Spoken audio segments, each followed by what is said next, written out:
చురాదిగణం చేస్తున్నాం మనం, అవునా? నాకు ఎరేజర్. ఓకే, చెప్పండి ఇప్పుడు. అదే ఇప్పుడు దాని గుణం వస్తుంది కదా.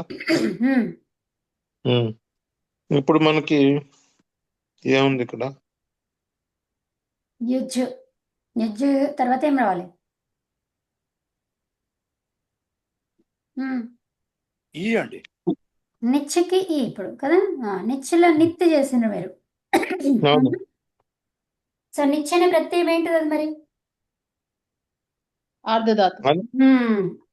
ఇంతదాకా మనం చెప్పుకుంది దేని గురించి? గుణం గురించి చెప్పుకున్నాం. సో కాబట్టి అది ఆర్ధధాతుకం ఉంది కాబట్టి ఇదేమైంది? యుజ్ అనేది ఉపదాలో గుణం వస్తుంది.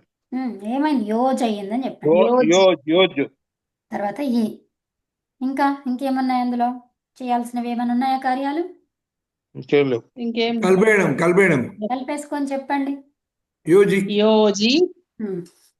యోజే, యోజయ, యోజయతి, యోజయతే. యోజయ అన్నారు కదా. ఇది ఓకే, అర్థం. ఉభయపది యోజయాలో బ్రేక్ ఏమన్నారండి? బ్రేక్ వేసాం. ఓకే. తర్వాత ఏమర్థమైంది అందులో? ఈ ఉంది అది యోజి. అది పర్సనల్ అయితే యోజి. దానికి ఇది రావాలి కదా. ఏం రావాలి మనకి ఇక్కడ? చెప్పు. ఇప్పుడు యోజి అనేది ఎలాంటి ధాతువు?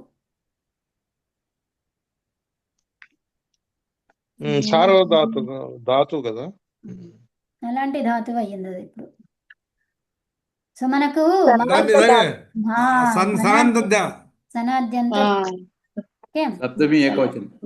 సనాద్యంత ధాతువు అయింది.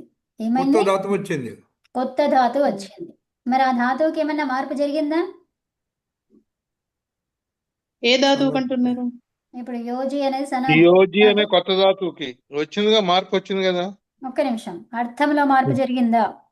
జరగలేదు. ఎందుకు? ఉభయపది కాబట్టి చురాది గణం కాబట్టి. చురాది గణంలో మార్పు ఉంటుందా? ఉండదు. ఏం అర్థం ఇస్తుంది అది? స్వార్థము. అంటే ధాతువు ఏముందో దాని అర్థమే ఇస్తుంది, అవునా? అర్థమైందా? దానికి అదే అర్థం ఇస్తుంది. ఒక్క చురాది గణంలోనే అలా జరుగుతుంది అనమాట. అయితే అన్ని గణాలకి అన్ని గణాలు స్వార్థంలో రావట్లేదు కదమ్మా. ఒక్క చురాది గణంలోనే స్వార్థంలో వచ్చేది. అట్లే కాదు, ఇక్కడ రెండు ఉన్నాయి కాబట్టి స్వార్థం అని చెప్పాల్సి వచ్చింది. అక్కడ ఏమి లేదు, అది ఒకటే ఉంది. అంటే ఏంటి? అదే అర్థం ఉంటది. అంతే. ఇప్పుడు పట్టు అంటే ఏంటి? చదవడం, అదే అర్థం కదా, ధాతు అర్థమే కదా. అయితే రెండు ఉన్నాయో ధాతు అర్థం కాకుండా వేరే అర్థం వచ్చింది అక్కడ? కాదు కదా. ఈ ఒక్కదాంట్లోనే వస్తుంది, ఒక చురాది గణంలోనే వస్తుంది. అన్నిటికీ వస్తుంది, అన్నిటికీ దాని అర్థమే ఇస్తుంది.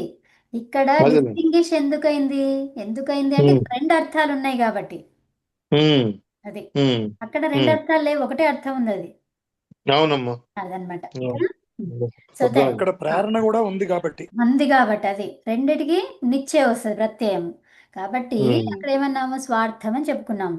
ఇక్కడ ఒకటే దాంట్లో స్వార్థం అని కాదు, అన్ని గణాలు వాటికి స్వార్థమే కదా. ఆ ధాతువుకి అదే అర్థం ఇస్తుంది, వేరే అర్థం ఇవ్వట్లేదు అక్కడ కదా. ఓకే, తర్వాత నిజి, యోజి, తర్వాత ఏమైంది? ఇక్కడ ఏం తీసుకొస్తాము? ఫస్ట్ ఏమొస్తుంది? యోజి అంటే కాదు, కొత్త ధాతువు వచ్చింది అంటే చెప్పు కాదు, ఎవరు వస్తారు? తింగ్ వస్తుంది కదా. ఇది ఆర్డర్ మర్చిపోద్దు, ఇది వస్తుంది కానీ మనం అక్కడ షెప్ రాస్తాం కదా. ఎందుకు? జస్ట్ స్టెప్స్ రాస్తున్నాం అంతే, చెప్పుకోవడానికి కాదు కదా. ఇప్పుడు షెప్ మనం తింగ్ ప్రత్యయం వచ్చింది కాబట్టి ఏం రావాలి? కర్తరి చెప్పు. ఈ తింగ్ ప్రత్యయం దేన్ని సూచిస్తుంది అండి? ఏ ప్రయోగాన్ని సూచిస్తుంది? కర్తరి ప్రయోగం. కర్తరి ఒకటి, కర్మని ఒకటి, మూడింటిలో ఈ రెండింటికి సూచించదు. దాని పక్కన ఏం కావాలి? యా తే. ఈ రెండిటికి ఏం రావాలి? యతే రావాలి జోడీగా కదా. ఉమ్. సో ఉమ్. జస్ట్ కర్మణిలో తింగ్ అమ్మమ్మ ప్రత్యయం అమ్మమ్మ యతి అంటే అర్థం కాలే. కర్మనికి భావంకి యతే వస్తుంది, గుర్తుపెట్టుకోండి అంతే. Okay okay. ఓకే. ఉమ్. తర్వాత యోజి, ఈ షెప్ అనేది ఏంటిది? షిత్, అవునా? అవునా? ఉమ్. షిత్ ఏంటిది మరి? అది షిత్ ఎలాంటి షిత్? సారధాతుకం అపిత్. అపిత్త. సారధాతుకం పిత్ అండి సారీ. కాబట్టి ఏమైంది? అది గుణమైంది. గుణం. అవును. ఏ సూత్రం ప్రకారం గుణం?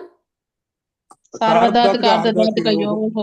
అంతే, అది మంచిగా గుర్తుపెట్టుకోండి. గుణం రావాలంటే ఏ సూత్రము అంటే ఏం చెప్తారు మీరు? సార్వధాతుక సారధాతుక ఆర్ధాతుకయో. వేటికి గుణం రావాలి? వినండి వినండి. గుణం రావాలంటే ఏం సూత్రము? సారధాతుక సార్వధాతుక అర్ధధాతుక యోహో. దేనికి రావాలి అంటే ఏం చెప్తారు? పుగంతకు వర్ణాలకు. ఉపదాలో అంగంలో ఎక్కువ వర్ణాలు. ఇక్కు వర్ణాలకు. ఇక్కు వర్ణాలకు అని చెప్పిన సూత్రం ఏంటి?